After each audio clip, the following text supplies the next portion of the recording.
തുടക്കത്തിൽ കാണിക്കുന്നത് മുൻഷിയാണ് അനിരുദ്ധിനെ ഈ അവസ്ഥയിലാക്കിയതെന്ന് ആ വീട്ടിലുള്ള എല്ലാവർക്കും മനസ്സിലാവുന്നുണ്ട്.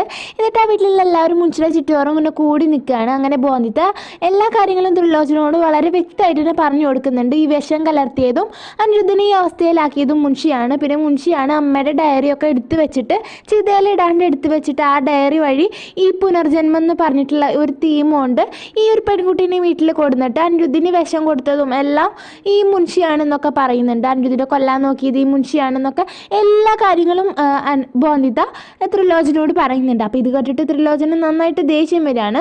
അങ്ങനെ ത്രിലോചൻ മുൻഷീനെ അടിച്ചിട്ട് മുൻഷിനോട് നല്ല രീതിക്ക് ദേഷ്യപ്പെടുന്നുണ്ട്. നീ എന്തിനാ ഇതൊക്കെ ചെയ്തതെന്ന് പറയുമ്പോൾ മുൻഷി പറയാണ്, എൻ്റെ മോനെ നിങ്ങൾ എന്നിൽ നിന്ന് അകറ്റിയില്ലേ, ഈ അനിരുദ്ധിന് വേണ്ടിയിട്ടാണ് എൻ്റെ മോൻ മരിച്ചത്. അപ്പോൾ എൻ്റെ മോൻ്റെ ചെത കത്തിക്കാൻ പോലും ഇവൻ എന്നെ സമ്മതിച്ചില്ല എന്നൊക്കെ പറഞ്ഞിട്ട്, അപ്പോൾ അതുകൊണ്ടാണ് ഞാൻ ഇവനെ കൊല്ലാൻ വേണ്ടി നോക്കുന്നതും ഇവനെ കൊല്ലണം എന്നായിരുന്നു എൻ്റെ ആഗ്രഹം. പക്ഷേ ഈ ബോന്ദിത്ത അതിൻ്റെ ഇടയിൽ വന്നു. അവൾ ആ അവസാനത്തെ വിഷം അവന് കൊടുക്കാൻ വേണ്ടിയിട്ട് സമ്മതിച്ചില്ല, അവന് കൊടുത്തില്ല. അപ്പോൾ അതുകൊണ്ട് ഇവനെ കൊല്ലാൻ വേണ്ടിയിട്ട് എനിക്ക് പറ്റിയില്ല. ഇവളൊരൊറ്റൊരുത്തി കാരണമാണ് എനിക്ക് എൻ്റെ ഈ ഒരു ഇത് ഇപ്പോൾ പൂർണ്ണമാക്കാൻ പറ്റാതിരുന്നത് എന്നൊക്കെ പറഞ്ഞിട്ട് മുൻഷി നല്ല രീതിക്ക് ബോന്ദിത്തനെ നോക്കിയിട്ട് ദേഷ്യപ്പെടുന്നുണ്ട്. അപ്പോൾ ബോന്ദിത്ത മുൻഷിയോട് പറയുകയാണ്, നിങ്ങൾ എന്താ വിചാരിച്ചത് എൻ്റെ പതിതാവിന് എന്നിൽ നിന്ന് അകറ്റാൻ പറ്റുമെന്ന് തോന്നുന്നുണ്ടാ? ഞാൻ ഇനി എന്തൊക്കെ ബുദ്ധിമുട്ടുണ്ടായാലും ഞാൻ ആളുടെ ഒരു കവചമായിട്ട് ഞാൻ ആളുടെ എപ്പോഴും കൂടെ ഉണ്ടാവും എന്നൊക്കെ പറഞ്ഞിട്ട് ബോന്ദിത്ത നല്ല രീതിക്ക് മുൻഷിനെ ചീത്ത പറയുന്നുണ്ട്.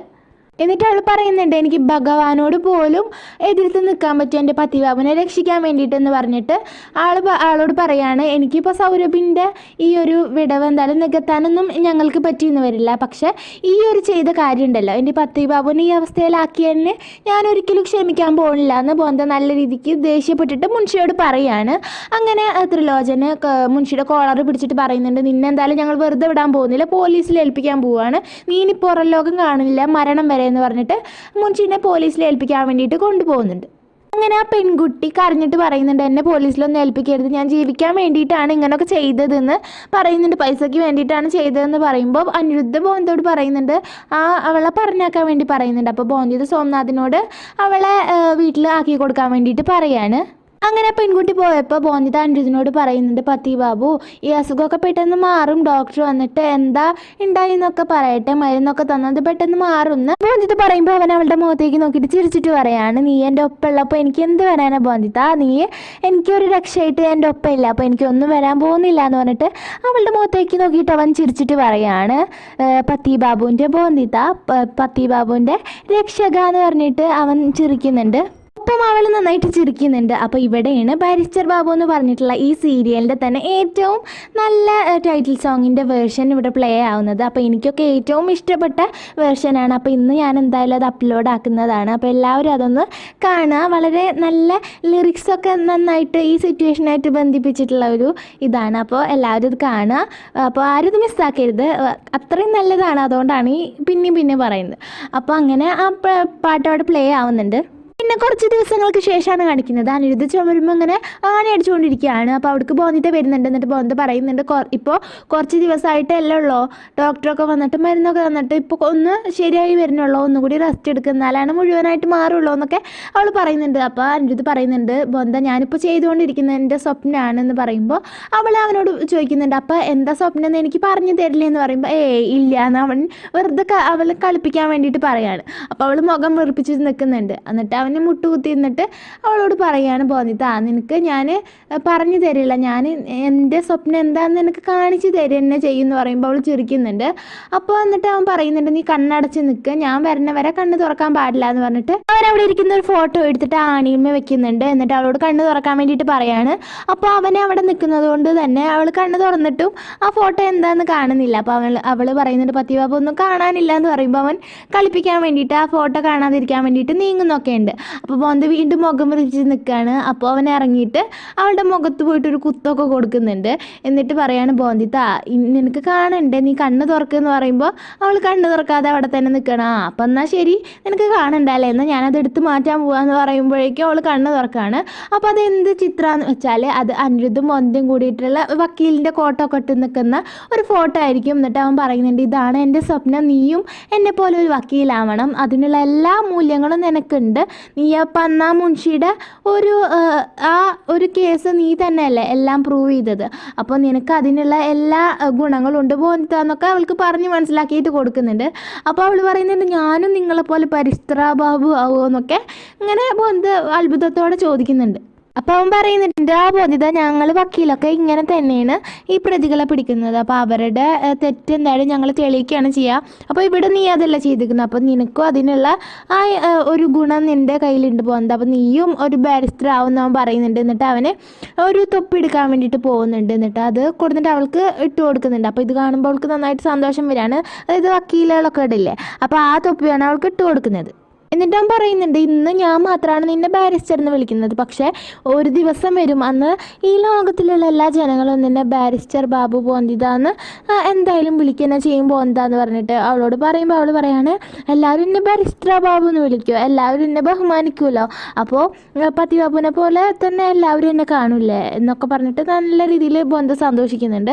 അപ്പോൾ അനിരുദ്ധ് പറയാണ് നിന്നെ എന്നെ ഇപ്പോൾ എങ്ങനെ കാണുന്നത്, അപ്പോൾ അതേപോലെ തന്നെയും എല്ലാ ആൾക്കാരും നിന്നെ കാണുക, അത്രയും ബഹുമാനത്തോടെ തന്നെയും കാണുക, എല്ലാവരും നിന്നെ ബാരിസ്റ്റർ ബോന്തിത റോയ് ചൗധരി എന്ന് വിളിക്കും എന്നൊക്കെ പറയുന്നുണ്ട്. എന്നിട്ട് അവർ രണ്ടുപേരും നിന്ന് ചിരിക്കുന്നുണ്ട്. ബോന്തിത ശരിക്കും വക്കീൽ നടക്കുന്നൊക്കെയുണ്ട്, അതേപോലെ പെരുമാറുന്നൊക്കെയുണ്ട്. അപ്പോൾ ഇത് കണ്ടിട്ട് അനിരുദ്ധ് ചിരിക്കുകയാണ്. പിന്നെ ത്രിലോചന കാണിക്കുന്നുണ്ട്. ത്രിലോചൻ ദേവിയോട് പ്രാർത്ഥിക്കുന്നുണ്ട് എൻ്റെ ബോന്തയുടെ പോലെയുള്ള ഒരു മരുമോളിനെ എല്ലാ വീട്ടിലും നീ ഉണ്ടാക്കണേ, ഇവളെ പോലെയുള്ള ഒരു ഗൃഹലക്ഷ്മീനെ എല്ലാ വീട്ടിലും നീ കൊണ്ടുവരണേ എന്നൊക്കെ പറഞ്ഞിട്ട് ത്രിലോചൻ പ്രാർത്ഥിക്കുന്നുണ്ട്. ശേഷം അനിരുദ്ധിനെ തന്നെ കാണിക്കുകയാണ്. അവൻ ബോന്തോട് പറയുന്നുണ്ട് അല്ല ഞാൻ കെടുപ്പിലായതിനു ശേഷം ഇവിടെ എന്തൊക്കെ നടന്നു എന്ന് നീ എനിക്ക് പറഞ്ഞു തരണം, ഇവിടെ എന്തെങ്കിലും തെറ്റായിട്ട് എന്തെങ്കിലും നടന്നിട്ടുണ്ടെന്ന് നീ എനിക്ക് പറഞ്ഞു തരണം എന്ന് ബോന്തോട് പറയുമ്പോൾ ബോന്ത ആലോചിക്കുകയാണ്. ത്രിലോചനെ ബിഹാരിനെ കൊണ്ട് സമ്പൂർണ്ണനെ കല്യാണം കഴിപ്പിക്കാൻ വേണ്ടിയിട്ടൊക്കെ നിന്നില്ല, അപ്പോൾ ആ കാര്യം അവൾ ആലോചിക്കുന്നുണ്ട്. പറയാൻ വേണ്ടിയിട്ട് അവൾ നിൽക്കുമ്പോഴേക്കും പുറത്തുനിന്ന് വണ്ടിയുടെ ശബ്ദം കേൾക്കുകയാണ്. അപ്പോൾ അങ്ങനെ അനിരുദ്ധ അവിടേക്ക് പോകുന്നുണ്ട്, പിന്നാലെ ബോന്തയും അങ്ങോട്ട് പോകുന്നുണ്ട്. അപ്പോൾ അങ്ങനെ അവരവിടെ ചെല്ലുമ്പോൾ കാണുക അവൻ്റെ അച്ഛൻ ബിനോയും പിന്നെ സമ്പൂർണ്ണൊക്കെ മാലൊക്കെ ഇട്ട് നിൽക്കുന്നതാണ്. അപ്പോൾ ഇതൊക്കെ കണ്ടിട്ട് എല്ലാവരും ഞെട്ടാണ്. അപ്പോൾ അവൻ്റെ അച്ഛൻ പറയുന്നുണ്ട് ഞാൻ സമ്പൂർണ്ണനെ കല്യാണം കഴിച്ചു, ഇപ്പോൾ അവൾ എൻ്റെ ഭാര്യയാണെന്ന് പറയുന്നുണ്ട്. അപ്പോൾ ഇത് കേട്ടിട്ട് ത്രിലോചനും നന്നായിട്ട് ഞെട്ടുന്നുണ്ട്. ത്രിലോചനും മുഖമൊക്കെ നന്നായിട്ട് പോകുന്നുണ്ട്. പിന്നെ അനിരുദ്ധ് സമ്പൂർണ്ണയോട് പോയി ചോദിക്കുന്നുണ്ട് സമ്പൂർണ്ണ എന്തായത്, ഞാൻ സൗരഭിന് വാക്ക് കൊടുത്തിട്ടുണ്ടായിരുന്നു നിനക്ക് ഒരു നല്ല ജീവിതം തരുന്നു, നിന്നെ ഒരു നിലയിൽ എത്തിക്കും എന്നാണ് ഞാൻ അവന് വാക്ക് കൊടുത്തത്, ഇത് എന്തായത് നിൻ്റെ ഭാഗത്ത് നിനക്ക് എന്തെങ്കിലും തെറ്റ് ആരെങ്കിലും ചെയ്തിട്ടുണ്ടോ എന്നൊക്കെ അവളോട് ചോദിക്കുന്നുണ്ട്. എന്താ നടന്നതെന്നൊക്കെ കറക്റ്റായിട്ട് പറയാൻ വേണ്ടി പറയാണ്. അവൻ്റെ അച്ഛനെയും അവൻ ചീത്ത പറയുന്നുണ്ട്. അപ്പം അങ്ങനെ സമ്പൂർണ്ണ പറയാണ് എന്നെ രക്ഷിക്കുകയാണ് നിൻ്റെ അച്ഛൻ ചെയ്തിരിക്കുന്നത്, പിന്നെ ഈ വീട്ടിലെല്ലാവരും ഞാനൊരു അഭിഷേകനാണെന്ന് പറഞ്ഞിട്ട് എൻ്റെ വീട്ടിൽ നിന്ന് ഒഴിപ്പിക്കാൻ വേണ്ടിയിട്ട് നോക്കിയിട്ടുണ്ട്, ബിഹാരിയിലായിട്ട് എന്നെ കല്യാണം കഴിപ്പിക്കാൻ വേണ്ടിയിട്ട് നോക്കിയിട്ടുണ്ട്. അപ്പോൾ ബോന്തിത മാത്രമാണ് അതിന് തടസ്സമായിട്ട് നിന്നിട്ടുള്ളത്, ബോന്തിത മാത്രമാണ് എൻ്റെ ഒപ്പം നിന്നിട്ടുള്ളതെന്ന് പറയും. ബോന്തിത അവളോട് പറയുന്നുണ്ട് അല്ല ചേച്ചി എൻ്റെ പതി ബാബു എല്ലാം മാറിയിട്ട് വരുമ്പോൾ എല്ലാം ശരിയാവുന്നല്ലേ നമ്മൾ പറഞ്ഞിട്ടുണ്ടായിരുന്നു, ചേച്ചി അത് സമ്മതിച്ചതല്ലേ, പിന്നെ എന്താ ഇതൊക്കെയെന്നൊക്കെ ബോന്ത പറയുമ്പോൾ അനിരുദ്ധ് പറയാൻ നിനക്കിതൊക്കെ അറിയാമായിരുന്നു, പിന്നെ എന്തുകൊണ്ട് നീ എന്നോട് പറഞ്ഞില്ല എന്ന് പറഞ്ഞിട്ട് അവൻ നല്ല രീതിക്ക് തന്നെ ബോന്തയോട് ദേഷ്യപ്പെടുന്നുണ്ട്. അപ്പോൾ ബോന്ത ഒന്നും മിണ്ടാതെ നിൽക്കുകയാണ്, അവൾക്കൊന്നും പറയാൻ വേണ്ടി പറ്റുന്നില്ല. എന്നിട്ട് അവൻ ചോദിക്കുന്നുണ്ട് എന്താ ത്രിലോചൻ കാക്ക നിന്നോട് പറയണ്ടെന്ന് പറഞ്ഞിട്ടുണ്ടാന്ന് ചോദിക്കുമ്പോൾ അവൾ ഇല്ല എന്നൊക്കെ പറയുന്നുണ്ട്. അപ്പോൾ അങ്ങനെ അവനോട് ഇത് പറയാത്തത് കൊണ്ട് അവന് നല്ല രീതിക്ക് ദേഷ്യം വരികയാണ് ബോന്തയോട്. അപ്പോൾ അങ്ങനെ സമ്പൂർണ്ണ പറയുന്നുണ്ട് അവളെ ചീത്ത പറയൊന്നും വേണ്ട, ഇപ്പോൾ ഞാൻ എന്തുണ്ടായെന്ന് വെച്ചാൽ എനിക്ക് ബിഹാരിനെ കല്യാണം കഴിക്കാൻ ഇഷ്ടമല്ലായിരുന്നു, അപ്പോൾ അതുകൊണ്ട് ഞാൻ വീട്ടിൽ നിന്ന് ഓടി രക്ഷപ്പെടാൻ വേണ്ടിയിട്ട് നോക്കുമ്പോൾ ഗ്രാമവാസികളെല്ലാവരും കൂടിയിട്ട് എന്നെ കൂടി വളഞ്ഞിട്ട് അവരെല്ലാവരും പറയുകയാണ് ഞാനൊരു അപശകുനാണ്, ഒരു വിധവയാണെന്ന് പറഞ്ഞിട്ട് എന്നെ വെള്ളത്തിൽ മുക്കി കൊല്ലാൻ വേണ്ടിയിട്ട് നോക്കുമായിരുന്നു, അപ്പോൾ നിൻ്റെ അച്ഛനാണ് എന്നെ വന്ന് രക്ഷിച്ചത്, ഈ ഒരു വലിയ മനുഷ്യനാണ് എന്നെ രക്ഷിച്ചത് എന്നൊക്കെ പറയുന്നുണ്ട്. പക്ഷെ അനിരുദ്ധിൻ്റെ അച്ഛൻ്റെ മുഖത്ത് തീരെ ഇതൊക്കെ പറയുമ്പോഴും തീരെ സന്തോഷമോ ഒരു ഭാവമാറ്റമില്ല. അപ്പം അങ്ങനെ അനിരുദ്ധ് അച്ഛൻ്റെ അടുത്ത് പോയിട്ട് അച്ഛനെ കെട്ടിപ്പിടിക്കുന്നുണ്ട്. എന്നിട്ട് പറയുന്നുണ്ട് അച്ഛനെ ഓർത്തിട്ട് ഇപ്പോൾ എനിക്ക് അഭിമാനമാണ് തോന്നുന്നത്, വെറുതെ അല്ല എനിക്ക് ഇങ്ങനെയൊക്കെ ചിന്തിക്കാൻ പറ്റണം, അച്ഛൻ്റെ മോനായതുകൊണ്ട് മാത്രമാണ് പിന്നെ സമ്പൂർണ്ണ സംരക്ഷിച്ചത് ഏറ്റവും നല്ല കാര്യമായി, സൗരഭിന് അവന് കൊടുത്ത വാക്ക് ഏതായാലും നല്ല രീതിക്ക് തന്നെ അച്ഛൻ പാലിച്ചു എന്നൊക്കെ പറഞ്ഞിട്ട് നല്ല സന്തോഷത്തിൽ അച്ഛനോട് അവൻ സംസാരിക്കുന്നുണ്ട്. അപ്പം അങ്ങനെ അപ്പോഴാണ് സമ്പൂർണ്ണ പറയുക പക്ഷെ ഞാൻ അവിടെ നിന്ന് ഒരു കാര്യം കേട്ടു, ഇങ്ങനെയൊക്കെ ചെയ്യിപ്പിച്ചത് ത്രിലോചന ത്രിലോചനാണ്, അതായത് എന്നെ മുക്കിക്കൊല്ലാനൊക്കെ പറഞ്ഞത് ത്രിലോചൻ പറഞ്ഞിട്ടാണെന്നൊക്കെ സമ്പൂർണ്ണ കള്ളാണ് പറയുന്നത്. ശരിക്കും ത്രിലോചൻ അങ്ങനെ ഒന്നും പറഞ്ഞിട്ടുണ്ടാവില്ല. അപ്പോൾ ത്രിലോചൻ പറയുന്നുണ്ട് ഞാൻ ഇങ്ങനൊന്നും ചെയ്തിട്ടില്ല, ഞാൻ അങ്ങനൊന്നും ഒരാളോടും പറഞ്ഞിട്ടില്ല, ഞാൻ ഒരാളിനൊക്കെ കൊല്ലാൻ നോക്കുമോ, ഞാൻ അങ്ങനൊന്നും ചെയ്യില്ല എന്നൊക്കെ പറയുന്നുണ്ട്. എന്നിട്ട് ബിനോയോട് ത്രിലോചൻ പറയാണ് നീ അവിടെ ഉണ്ടായിരുന്നതല്ലേ, നീ പറയും ഇപ്പോൾ അനിരുദ്ധിനോട് പറയും ഞാൻ അങ്ങനൊന്നും ചെയ്തിട്ടില്ല എന്ന് പറയുമ്പോഴും ബിനോയും സമ്പൂർണ്ണൻ്റെ ഭാഗം പറയാണ്. അപ്പം അങ്ങനെ ത്രിലോചന ആകെ ഒറ്റപ്പെട്ട പോലെ തോന്നുന്നുണ്ട്. അപ്പം അങ്ങനെ ആദ്യത്തെ മാത്രമാണ് ത്രിലോചൻ്റെ ഭാഗം സംസാരിക്കുന്നത്. അവൾ പറയുന്നുണ്ട് കാക്കാ സസുർജി ഒരിക്കലും അങ്ങനെ ഒന്നും ചെയ്യില്ല, ആൾക്ക് അങ്ങനെ ചിന്തിക്കാൻ പോലും പറ്റില്ല എന്നൊക്കെ അവൾ പറയുന്നുണ്ട്. പിന്നെ അനിരുദ്ധ് ത്രിലോചന നന്നായിട്ട് ചീത്ത പറയുന്നത് കാണിക്കുന്നുണ്ട്. ത്രിലോചന് ഇങ്ങനെയൊക്കെ ചെയ്തെന്ന് തന്നെയാണ് അവനും വിശ്വസിക്കുന്നത്. അപ്പോൾ അങ്ങനെ എല്ലാവരും ത്രിലോചന കുറ്റപ്പെടുത്തിക്കൊണ്ടിരിക്കുകയാണ്. പക്ഷെ ബോന്ദിത മാത്രം ത്രിലോചന സപ്പോർട്ട് ചെയ്തിട്ട് നിൽക്കുന്നുണ്ട്. എന്നിട്ട് ബോന്ദിത അനിരുദ്ധിനോടും പറയുന്നുണ്ട് കാക്കാ സസുർജി ഒരിക്കലും അങ്ങനെ ചെയ്യില്ല എന്ന് പറയുമ്പോൾ അവൻ ദേഷ്യത്തിൽ അവരോട് പറയുന്നുണ്ട് നീ ഇനി ഒരു അക്ഷരം പോലും എന്നോട് മിണ്ടണ്ടെന്ന് പറഞ്ഞിട്ട് അവൻ സമ്പൂർണ്ണയുടെയും അച്ഛൻ്റെയും കാലൊക്കെ പിടിച്ചിട്ട് പറയുന്നുണ്ട് ഇനി മുതൽ സമ്പൂർണ്ണയ്ക്ക് ഈ വീട്ടിൽ വലിയ സ്ഥാനം തന്നെ ലഭിക്കും, ഇനി മുതൽ സമ്പൂർണ്ണ അമ്മയാണ് ഞങ്ങളുടെ എന്ന് പറഞ്ഞിട്ട് അവന് കൈകൂപ്പിട്ടൊക്കെ നിൽക്കുന്നുണ്ട്. അതിന് ശേഷം അവനവിടുന്ന് പോവാണ്. അപ്പോൾ ത്രിലോചന നന്നായിട്ട് ചീത്തൊക്കെ പറയുന്നുണ്ട്, സമ്പൂർണ്ണ ഈ വീട് കലക്കാനാണ്, ഈ കുടുംബം കലക്കാനാണ് വന്നിരിക്കുന്നതെന്നൊക്കെ പറയുന്നുണ്ട്. അതിനുശേഷം കല്യാണശേഷം ആദ്യം ചെയ്യുന്ന ചടങ്ങുകൾ ആർത്തിയൊക്കെ ഒഴിയുന്നുണ്ട് ബോന്ത വന്നിട്ട്. ആ ചടങ്ങുകൾ സമ്പൂർണ്ണനെ കൊണ്ട് ചെയ്യിപ്പിക്കുന്നുണ്ട്. അപ്പം അങ്ങനെ സമ്പൂർണ്ണ ആ വീട്ടിലത്തെ ഒരു മരുമോളായിരിക്കുകയാണ്. അതിനുശേഷം സമ്പൂർണ്ണനെ അവളെ റൂമിലേക്ക് കൊണ്ടാക്കുന്നുണ്ട്. അപ്പോൾ അവിടേക്ക് അനിരുദ്ധിൻ്റെ അച്ഛൻ വരികയാണ്. ബോന്ത അവിടെ നിന്ന് പോകുന്നുണ്ട്. അപ്പോൾ അനിരുദ്ധിൻ്റെ അച്ഛൻ നല്ല രീതിക്ക് തന്നെ സമ്പൂർണ്ണയോട് ദേഷ്യപ്പെടുകയാണ്. അപ്പോൾ അവർ തമ്മിൽ എന്തോ സീക്രറ്റ് ഉണ്ട്.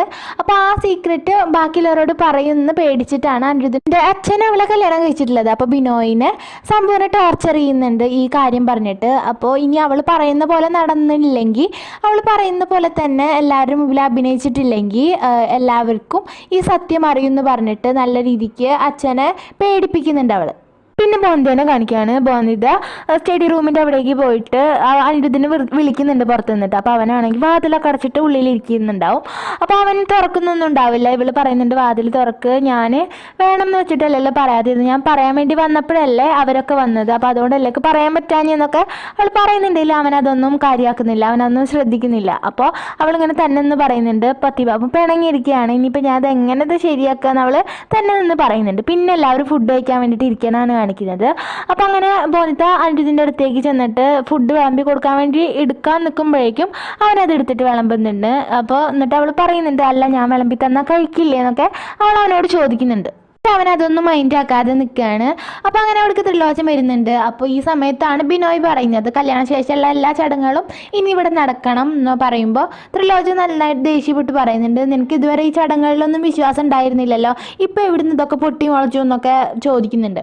അപ്പോൾ ഇത് കേട്ടിട്ട് അനിരുദ്ധും പറയാണ് ചടങ്ങുകളൊക്കെ നടക്കണം, കല്യാണ ശേഷമുള്ള എല്ലാ ചടങ്ങുകളും ഇവിടെ നടക്കുക തന്നെ ചെയ്യും, ആരെ എതിർത്തിട്ടും കാര്യമില്ല എന്ന് പറയാണ്. അപ്പോൾ ശരിക്ക് ത്രിലോചന അപമാനിക്കപ്പെട്ട പോലെ ആയില്ല. അപ്പോൾ ത്രിലോചന അവിടെ നിന്ന് എണീച്ചിട്ട് പറയുകയാണെങ്കിൽ എനിക്ക് ഫുഡൊന്നും വേണ്ടാന്ന് പറഞ്ഞിട്ട് ആള് പോകാൻ വേണ്ടിയിട്ട് നിൽക്കുന്നുണ്ട്. ബോന്ദിത ആളുടെ അടുത്തേക്ക് ഓടി പോയിട്ട് പറയാണ് കാക്കാ സസുർജി പൂവല്ലേ, ഭക്ഷണം കഴിക്കുക, ഭക്ഷണത്തിനോട് നമ്മൾ ദേഷ്യം കാണിക്കാൻ പാടില്ല, ഭക്ഷണത്തിനോട് നമ്മൾ ദേഷ്യം കാണിക്കുന്നത് അതിനെ അപമാനിക്കുന്നത് ദൈവത്തിനോട് അപമാനിക്കുന്ന പോലെയാണെന്നൊക്കെ അപ്പോൾ അവൾ പറഞ്ഞു കൊടുക്കുന്നുണ്ട്. അപ്പം എൻ്റെ അടുത്ത് ദേഷ്യം വന്നിട്ട് പറയാണ് ഈ സമ്പൂർണ്ണ അമ്മയ്ക്ക് എന്താ ഫുഡ് വിളമ്പി കൊടുക്കാൻ അവിടെ ആരുമില്ല എന്ന് പറഞ്ഞിട്ട് നല്ല രീതിക്ക് അവൻ ദേഷ്യത്തിൽ വിളിക്കുകയാണ്. അപ്പോൾ ഇതാ വരുന്നു എന്ന് പറഞ്ഞിട്ട് ബോന്ദിത അവൾക്ക് വിളമ്പി കൊടുക്കാൻ വേണ്ടിയിട്ട് പോകുന്നുണ്ട്. അതിനുശേഷം കാണിക്കുന്നത് ത്രിലോചൻ ഇങ്ങനെ ആ പൂജാമുറിയുടെ അവിടെ ആകെ നന്നായിട്ട് വിഷമിച്ചിട്ട് ഇരിക്കുകയാണ്. അന്നതുണ്ടായ കാര്യങ്ങളൊക്കെ ആലോചിച്ചിട്ടിരിക്കുകയാണ്. എല്ലാവരും ത്രിലോചനെ കുറ്റപ്പെടുത്തിയില്ല. അപ്പോൾ അതൊക്കെ ആലോചിച്ചിട്ടിരിക്കുമ്പോൾ ആ സമയത്താണ് നമ്മുടെ ബോധത്തെ ഒരു പ്ലേറ്റിൽ ഈ ഫുഡൊക്കെ എടുത്തിട്ട് വരുന്നത്. എന്നിട്ട് ത്രിലോചൻ്റെ അടുത്ത് ഇരിക്കുന്നുണ്ട് അതായിട്ട്. എന്നിട്ട് പറയുന്നുണ്ട് ഫുഡിനോട് നമ്മൾ ഒരിക്കലും ദേഷ്യം കാണിക്കാൻ പാടില്ല, എൻ്റെ അമ്മ ഒക്കെ പറഞ്ഞു തന്നിട്ടുണ്ടെന്ന് പറഞ്ഞിട്ട് അവൾ അതിലൊരു പൊട്ടെടുത്തിട്ട് ത്രിലോചൻ ഇങ്ങനെ നീട്ടുന്നുണ്ട്.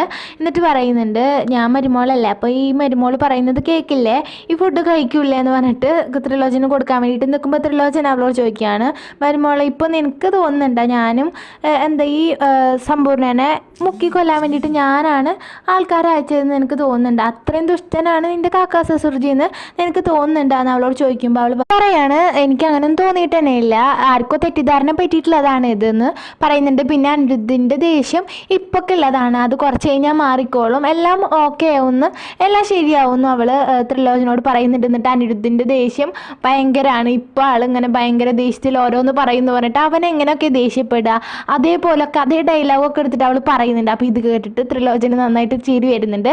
എന്നിട്ട് ചിരിക്കുന്നുണ്ട്. എന്നിട്ട് ത്രിലോചനും അനിരുദ്ധ് പറയുന്ന പോലൊക്കെ പറയാണ്, ഞാൻ ഈ സമൂഹത്തിലൊരു മാറ്റം കൊണ്ടുവരും, ഞാൻ സ്ത്രീകൾക്ക് നല്ലൊരു നിലയിൽ എത്തിക്കും എന്നൊക്കെ പറഞ്ഞിട്ട് ത്രിലോചന അവൻ്റെ ഡയലോഗുകളൊക്കെ എടുത്തിട്ട് പറയുന്നുണ്ട്.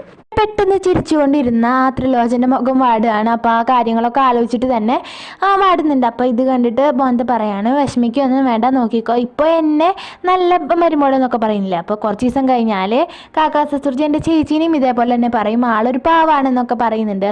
അപ്പോൾ ത്രിലോചന ഇങ്ങനെ ഒറ്റയ്ക്ക് ഇരുന്ന് പറയാണ്, എനിക്ക് തോന്നുന്നില്ല, കാരണം നിൻ്റെ കാണുമ്പോൾ എനിക്ക് ഒരു ഈ വീട്ടിലേക്ക് ഒരു വെളിച്ചം വന്ന പോലെ തോന്നുന്നുണ്ട്, പക്ഷെ അവളെ കണ്ടാൽ എനിക്ക് അങ്ങനെ തോന്നുന്നില്ല, ഒരു ഇരുട്ടായിട്ടാണ് തോന്നുന്നത് എന്ന് പറയുന്നുണ്ട്. അപ്പോൾ ഇവിടെ വെച്ചിട്ടാണ് ഈ എപ്പിസോഡ് അവസാനിക്കുന്നത്. അപ്പോൾ എല്ലാവരും ഒന്ന് കമൻറ്റ് ചെയ്തിട്ട് അഭിപ്രായം അറിയിക്കുക. ഇഷ്ടപ്പെട്ടെങ്കിൽ ലൈക്ക് ചെയ്യുക. തുടർന്നുള്ള എപ്പിസോഡ്സ് ലഭിക്കാനായിട്ട് ചാനൽ ഒന്ന് സബ്സ്ക്രൈബ് ചെയ്യുക. അപ്പോൾ അടുത്ത വീഡിയോ ആയിട്ട് വീണ്ടും കാണാം.